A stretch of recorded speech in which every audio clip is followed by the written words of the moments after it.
Hi everybody, welcome back. I hope you guys are excited for this video. If you haven't already watched part 1 and part 2 of this series, please go do that before you watch this one so that it makes a lot more sense. Basically, we left off, Sakusa caught Atsumu in the bathroom when he turned into a merman, so yeah, that's where this video starts, and yeah. Oh, also, I started uploading videos to my Wit. I use Wit to make these videos, but I keep like all of them privated. But I'm starting to like upload them as actual posts. So the first 2 parts of this series are up there. If you want to watch them on Wit instead, you can. Yeah, that's all. Thank you for watching. Friday, September 24th. 2:12 p.m., school bathroom. Atsumu, you're a merman. The wide-eyed shock that settled on Kiyoomi's face did not bode well for Atsumu, neither did the way Sakusa slowly stepped backwards and out of the bathroom. Please Omi, just come here and let me explain. But you're a fish. How is that even possible? I don't know. Please just let me explain. Kiyoomi took a moment, the options to stay or leave flicking back and forth in his mind, but eventually he closed the bathroom door behind him and crouched down next to Atsumu. What is this? His tone was calmer and more collected, the initial shock being replaced with curiosity. I'm really not sure. It just sort of happened. I woke up this morning and when I went to take a shower I turned like this. I guess it's something with touching water that makes me like this. Kiyoomi listened with soft eyes wandering up and down the scaled tail. He slowly reached out and rubbed his hand across the shimmering scales. It feels strange. It really is just like a fish. Atsumu lost his train of thought as his eyes focused on the motion of Kiyoomi's hand moving up and down the length of his tail. Atsumu. Osamu's voice shouted as he burst into the bathroom and saw Kiyoomi kneeling down beside Atsumu and touching his tail. Sakusa? A look of confusion mixed with just a little bit of fear washed over Osamu's features while Kiyoomi and Atsumu continued to stare at him. After a couple seconds of awkward silence, that felt like days had passed, Suna came stumbling into the bathroom as well. What's going on in here? I don't know. Osamu said under his breath as he seemingly regained some bit of consciousness, enough to at least lock the door to the bathroom. I spilled water on Atsumu and he kind of freaked out. I was worried so I followed him in here and saw this. Atsumu noticed a small tinge of pink that dusted the tips of Kiyoomi's ears and top of his cheekbones as he kept his eyes trained solely on Atsumu's blue fish scales. Oh well, I guess you know now. Osamu shrugged, catching Kiyoomi's eyes for a second before they darted away. There's not much we can do but be honest and explain to ya what happened. And ask that ya keep it to yourself so we don't turn into some kind of science experiment. Oh, I guess I should start by saying that Suna and I are the same as Tsumu. We turn into mermen too, when we touch water. You mean, all 3 of you are like this? He gestured down to where Atsumu was still in a daze watching Kiyoomi and letting Osamu do all the talking. Yet. Suna nodded, leaning against the wall by the sinks. It happened last night I guess. We were boating and ended up getting stuck on Mako. We were trying to find cell service and on the way dumbass over here fell down a hole. Hey. I'm not a dumbass. Ya totally are. I'm not. Are too. Suna nudged Osamu to continue, breaking off the momentary bickering between the twins. Anyway, in trying to help him, Suna and I also fell down the hole.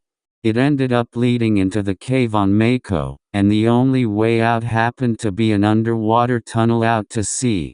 When we all got into the small pool to swim through and something really strange happened when the moonlight hit the pool and now we're like this.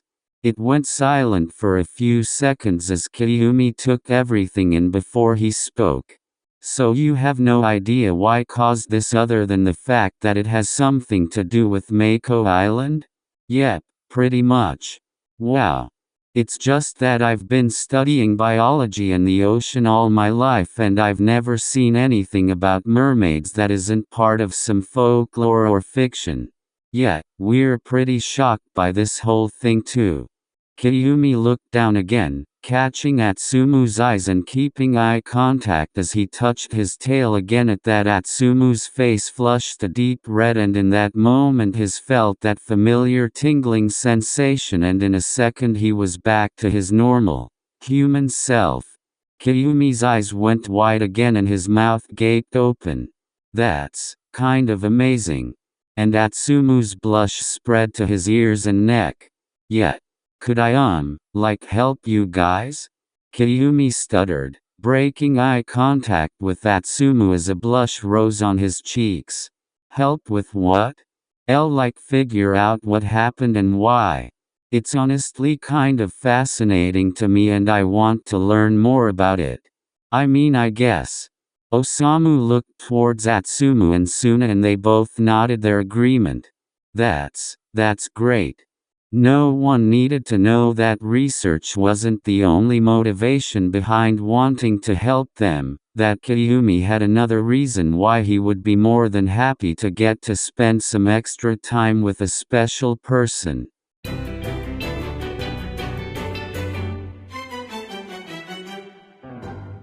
Saturday, September 25th, 9:57 a.m., Miya house.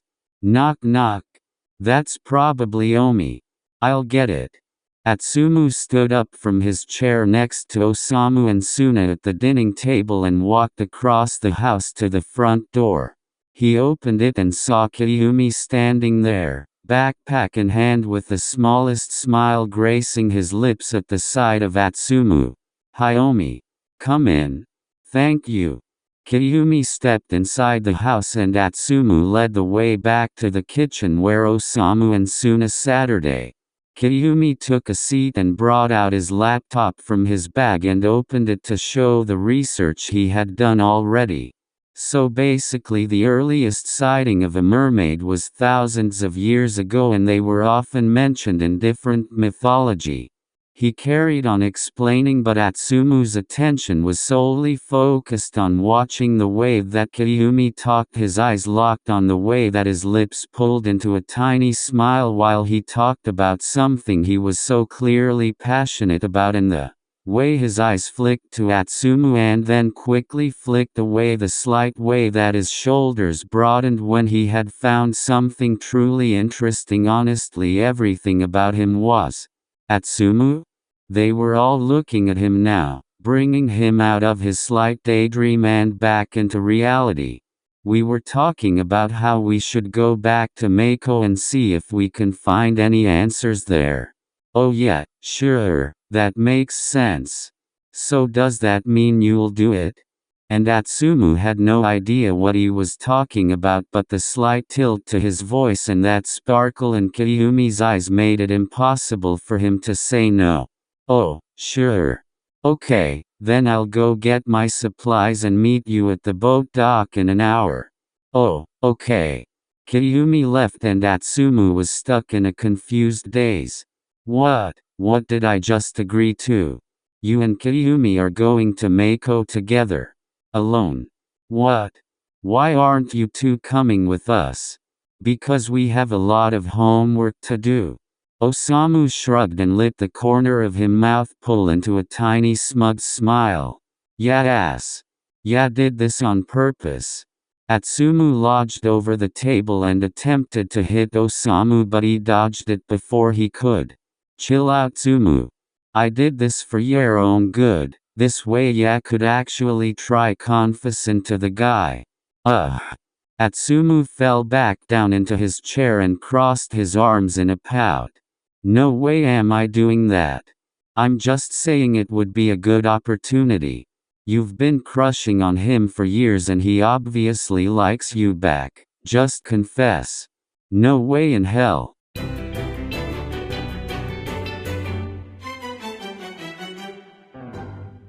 Saturday, September 25th, 2:23 p.m., Mako Island.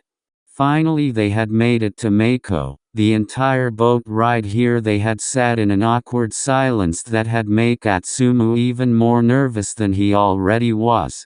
Kiyoomi jumped out of the boat once they hit shallow water and pulled the boat, with Atsumu still in it, farther up the shore. Okay, so will you lead the way to the cave that you all were stuck in? Sure, it's a little bit of a hike but it's not too far. They began on the trek up through the forest of Mako Island and Atsumu tried remembering exactly where the cave was. Eventually they came upon the stream that Atsumu had jumped over when he had fallen down the tunnel. He led the way around the large boulder and pointed to the hole on the side. This is it, that's where I fell in. Okay, I guess we have to go down. Yeah, I'll go first. Atsumu slid down the tunnel and into the cave with Kiyoomi following after, landing slightly on top of Atsumu. Kiyoomi looked down and saw that he was now on top of Atsumu and quickly stammered to get off of him. Sorry. No problem. Atsumu got up and walked further into the cave, Kiyoomi following, until they reached the moon pool. Wow. Kiyoomi started at the pool and the rocks and caves surrounding it. Yeah, it looks kind of different in the daytime. So what are we doing here? Well, I want to collect some samples so that I can run some tests to see if there's anything unusual about this cave that could explain what happened. Alright. Kiyoomi opened up his bag and brought out small containers to collect rocks, sand and water in. Could you take this and get some rock and sand samples from the bottom of the pool? He handed Atsumu a few containers. Sure. Atsumu shuffled out of his shoes and put them to the side along with his phone that he took out of his pocket and put on top. He then jumped into the moon pool and waited a few seconds until his tail appeared, blushing slightly when he caught Kiyoomi's eyes on him. He took the containers and dove under the water to collect the samples. Kiyoomi went back to collect some sand from the ground just as Atsumu's phone lit up with a new notification. Kiyoomi ignored it and continued collecting the sample when two more messages appeared on the screen. Out of pure curiosity, Kiyoomi inched closer to see what the notifications were. He saw two messages from Osamu and one from Suna. From Osamu. Just confess to him, you dumbass. You've liked him for years, just do it. From Suna. Confess to Kiyoomi, you coward. Horizontal ellipsis. What? To be continued. Again, hope you all enjoyed this video. The next video will be up next Sunday, probably about 9 p.m. EST. Again, my wit, I'm starting to upload the posts, so if you want to check those out, I'll leave my link to my wit account in the description, and I hope you guys enjoyed. See you all in the next video.